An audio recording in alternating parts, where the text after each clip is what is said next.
first of all, massive congratulations to our new president, Jason, to the new vice presidents, Aftab and Shani, as well, and also to everyone who stepped up onto the committee, be they sort of doing it again, having served previously, also to the 5 new members, Kiran, Mani and Pam. I know well.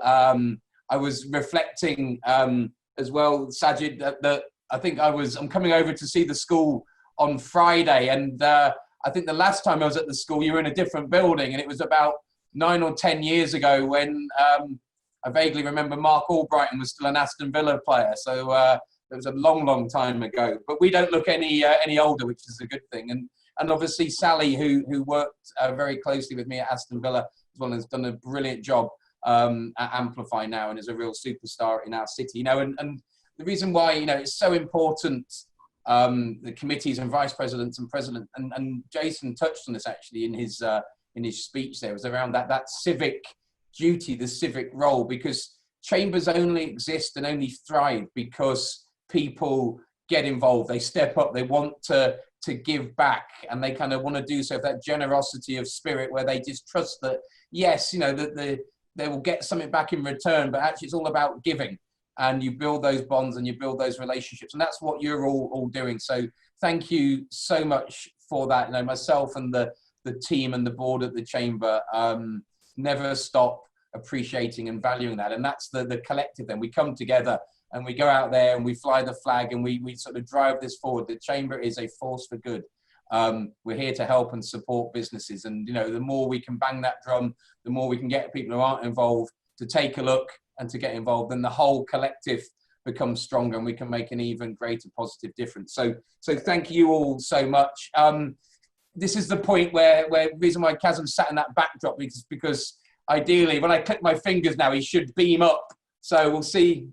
No, I guess Scotty hasn't got the tractor beams working again, so hasn't worked. But you know, Kaz, just for a moment, you know, thank you for all you've done. You know, you sort of said that you know, you wanted to try to leave things better than when you found them. Obviously, Kazim took over after the reign of Sakib Bhatti as president. If anyone can remember what happened to him, then let me know. I don't know what he's gone on to do. No, but seriously, you had big shoes to follow after Sakib, and obviously Nasser's turn as president as well. And you've made it your own. You've done it in your own particular spirit, and I think really helped the ABCC to so maybe reconnect is the wrong word, but to get deeper into our community, into sort of community businesses, and that's been reflected in the growth. So, you know, you should feel very, very proud of all that you've done and achieved, and I'm delighted that you're staying involved and you know, in the chamber as a whole, and we'll have access to that experience. But yeah, I've got a few sort of questions now. I think the aim is to be done by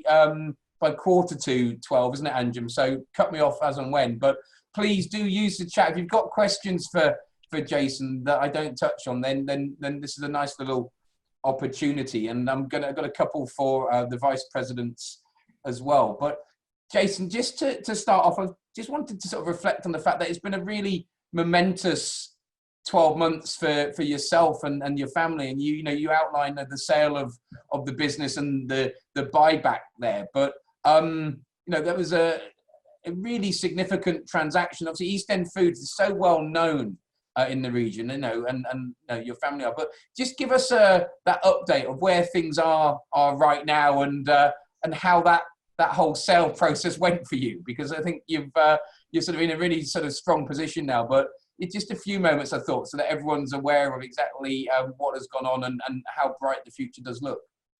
Sure. It's to be honest with you, it's all a big jumble. We decided to sell in early 2019 or late 2018. Set the business up for sale. We were lucky enough to find a buyer and exited by November. But I really couldn't bear the thought of not being involved in the family business or in a business of some sort. And I thought, well, I'm too young to retire and do nothing or go and invest in properties and such like. So I really felt that it was time for me to try and buy back the cash and carry business, which is a lot of our Asian businesses will know because we trade with them. We've got about 4,500 customers, independent retailers around the region.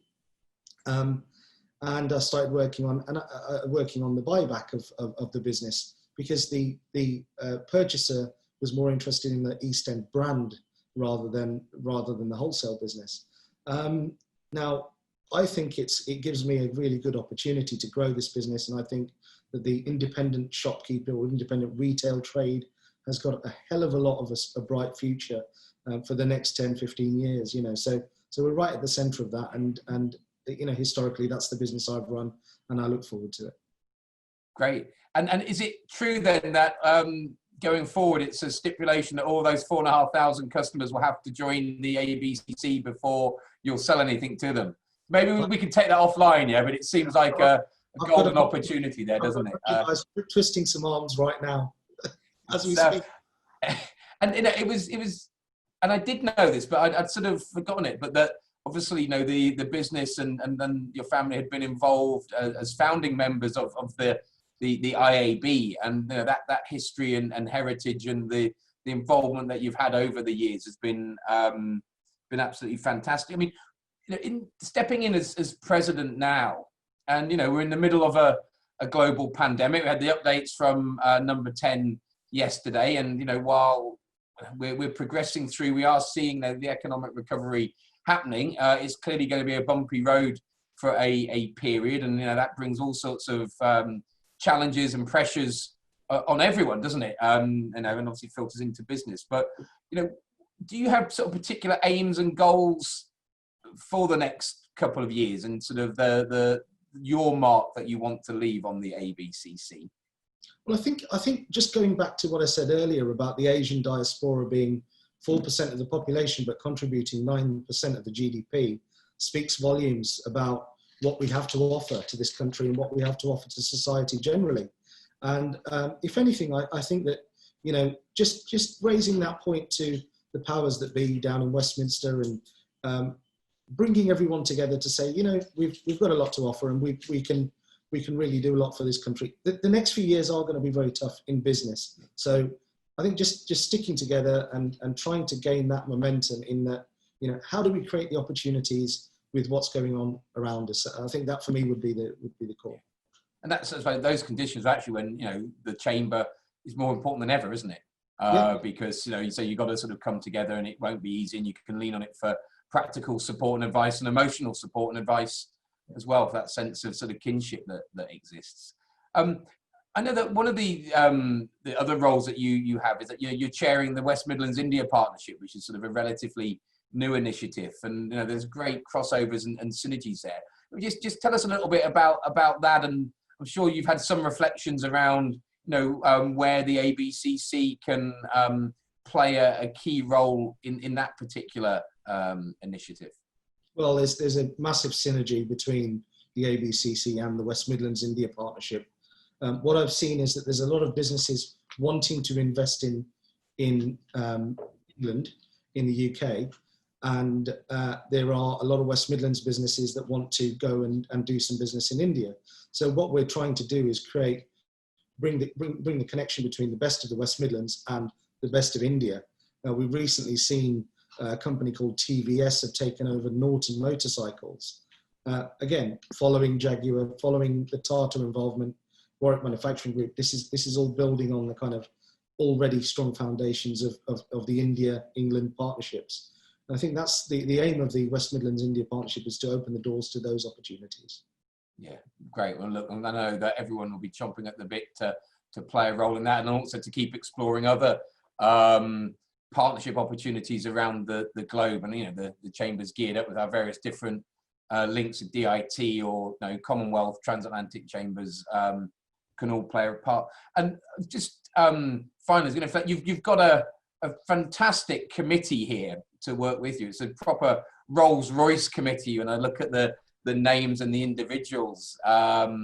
Pretty intimidating from my point of view here. But what's your sort of, and I know you haven't had a chance to all sort of come together and build the plans, but I know sort of talking to you, you very much see this as a team effort. So I think they're pretty much all on the call today as well. But any views on how the exec committee is going to be, sort of drive things forward, under your leadership as president? Well, I think first of all, I know quite a few of them personally, and I look forward to getting to know the ones that I don't know. But one thing is really important in any kind of organisation like this is that how do we harness the power and the knowledge and the intellect of the people around the table, and that will create a very, very powerful organisation going forward. So I think, if anything, it's more as a facilitator to bring everybody together and say, right, let's get our ideas all out and move forward in earnest as fast as we can. There has to be pace, there has to be momentum, and that's the most important thing. Yeah, the time is now, isn't it? It always is. So let's crack on. I know that, speaking for Anjum and the whole team here, we're keen to do so. I was just going to just shift over to your vice presidents and put them on the spot. And Shani, just coming to you first. First of all, I must congratulate you. Those of you who don't know, Shani was crowned the future face of Greater Birmingham at the recent Future Faces Awards. So not only won her own particular category, but won the overall award. Yeah, so a big round of applause for that, Shani. And congratulations. And it's a nice plug that obviously the ABCC Awards have also launched this week. And so we're looking for people to step forward and apply for those now. But I know you've long been sort of a contributor to the ABCC, Shani, and spoken at events. You won the President's Award previously as well. I mean, what are you hoping to achieve by now stepping into the exec committee and obviously getting involved as vice president alongside Aftab and supporting Jason? Thank you for that intro and congratulations. I think the real priority for me and what I specialise in is inclusion. And I think the business case for diversity and inclusion in the workplace is now overwhelming, but businesses just don't know how to, get their arms around it. It's a bit of a beast. And diversity and inclusion is also really critical to business recovery. So I think it's about, it's not only treating people fairly, but it's actually recognising the fact that every decision that we make can lower barriers to participation in society. That might be, employment opportunities, progression opportunities. So for me, my real priority is really about driving the inclusion and having uncomfortable conversations with our business community, because until we have those, that's when we can start getting comfortable and really start our journeys in D&I as business leaders. And it feels, as you say, it's more pertinent than ever. It also strikes me that people are more willing than ever to have those uncomfortable conversations. And I guess we'll know we've made real progress when they become less uncomfortable. But and it feels to myself that the chamber should be a vehicle for pushing that. We have the brand and we have the platform and the respect due to the quality of the people who are all involved, yourselves. But it sort of seems that this can really be something that you can use alongside your day-to-day sort of work, and to sort of let's try to smash through some of these barriers right now. Do you feel that moment is here? Absolutely. Yeah, and I think the biggest barrier is starting the conversation. We know often it's not an easy conversation to have. There are so many ways that it can go wrong, but I think getting it wrong from a place of trying to help is better than not trying to help at all and actually not having the conversation at all. Yeah. And as someone that works in this space, I can honestly say it's not difficult. What we have to do is just be brave and be bold and accept the fact that we're going to make mistakes along the way, but we're doing it from a really good place, and a place because we want to be more inclusive as a society. Yeah. And, again, the chamber is all about inclusion. Absolutely. I always say anyone can be a member, as long as you've got a legal business. It's the only stipulation, then you can be involved. And if you're a non-legal business, then maybe we'll have a chat separately. But we're recording this, aren't we? I didn't say that. No, but actually, brave and bold is the perfect segue to your fellow VP, Aftab Chughtai. So Aftab, you've congratulations first of all. You've long been a supporter and member of the committee. Personally, you've been a brilliant source of knowledge and a guide on a number of occasions not just with the ABCC, but the Chamber in general. I mean, just wanted to get your thoughts on how the organisation has changed in sort of recent times, and have you seen that evolution, and what's your hopes for the sort of the coming couple of years now? Thank you, Paul.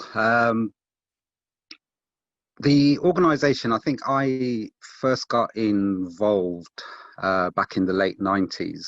So it's been a very long time. At that time, Asian businesses found it difficult to actually break into mainstream. There was certain examples where they were doing it fantastically, but most people had difficulty.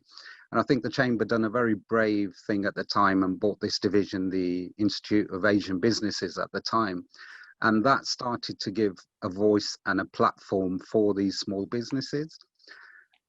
Going along, the IAB and then laterally the Asian Business Chamber of Commerce helped many businesses join into mainstream services. So getting them connected to and helping them grow, as Jason has mentioned before, and Kasim. Over the last couple of years, though, what we've noticed, there is still some disparity.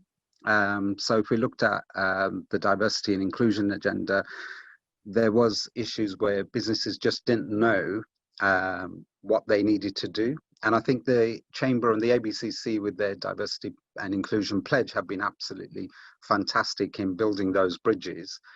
And now with the COVID-19 pandemic, it's been documented how BAME individuals and businesses have been more affected than the mainstream businesses and communities. So with the ABCC now helping the Birmingham City Council and the Combined Authority in giving these grants out, helping these businesses that have found it difficult to reach them for some reason, I think there is still so much that the ABCC can do in opening those doors and helping a new generation of businesses move into mainstream trading. Yeah, no, thanks, Aftab. And I think, you know, flagging the support campaign right now and the work that the committee has done translating these COVID messages into the different languages has been great. It's a great example of, you know, an organisation such as this raising an issue, coming up with a solution, and you know, filling a really, really important gap that the powers that be, as it were, sort of went, yeah, that's obvious, but no one had thought of it, and it was exacerbating some of those life-threatening issues that were there. And so, you know, hopefully we can really make a very, very important, you know, life and death sort of difference there. That sounds a little bit over the top, but I think it's very, very true. And you know, if the ABCC wasn't doing it, then it wouldn't be happening here right now. And I think we saw that with the speed with which some of our public sector colleagues at the council, the CA and the LEP sort of jumped on that. So it's something I think everyone should feel proud on, and gives us that platform to build on. I'm mindful of time because we've only got a couple of minutes left, so I will wrap up. But just before, a few closing remarks. Jason, as the president, and I mentioned before, your new medal will be on its way to you shortly. But yeah, sort of closing thoughts from you, and any message to everybody who's tuned in today. Well, I think I've certainly got big boots to fill, and I look forward to working with everyone. I am optimistic about the future for the city and the region, and I think that the ABCC can play a very big part in getting Asian businesses into that mainstream, as Aftab just said, and we do that together, and we do it very successfully. Yeah, let's go and absolutely smash it. Yeah, I think it's a brilliant group here. Let's make that positive difference, and yeah, no, can't wait to work with you. And so thank you once again to everybody for stepping up. I was going to just finish. I must say as well, I wanted just to sort of give a call out to Steve Britton on the Zoom. And Steve, it's great to see you, and great to see you looking so fit and healthy and vibrant as well. And yeah, can't wait to see you for a cup of tea soon, my friend. And finally, also a massive thank you to Anjum. I know she's been mentioned before, but does such phenomenal work behind the scenes with the ABCC. I get to see that every single day. It's absolutely as smooth and as calm as she always projects. I'm not going to say any more than that. But yeah, Anjum, thank you for your tireless work, and obviously the rest of the chamber team who play a role as well. And it's about togetherness. And Kaz, thanks for your term, and say great you're staying involved. It's an exciting new chapter now, and we're going to do it together. It's needed more than ever. And I guess on my behalf, thank you, and just looking forward to all we're going to be doing moving forward. So I'll close there. I don't know if there's any final words, Anjum, or with that, we all go and grab a sandwich now, do we? Yeah, that's it. Thank you everyone for joining us, and stay safe.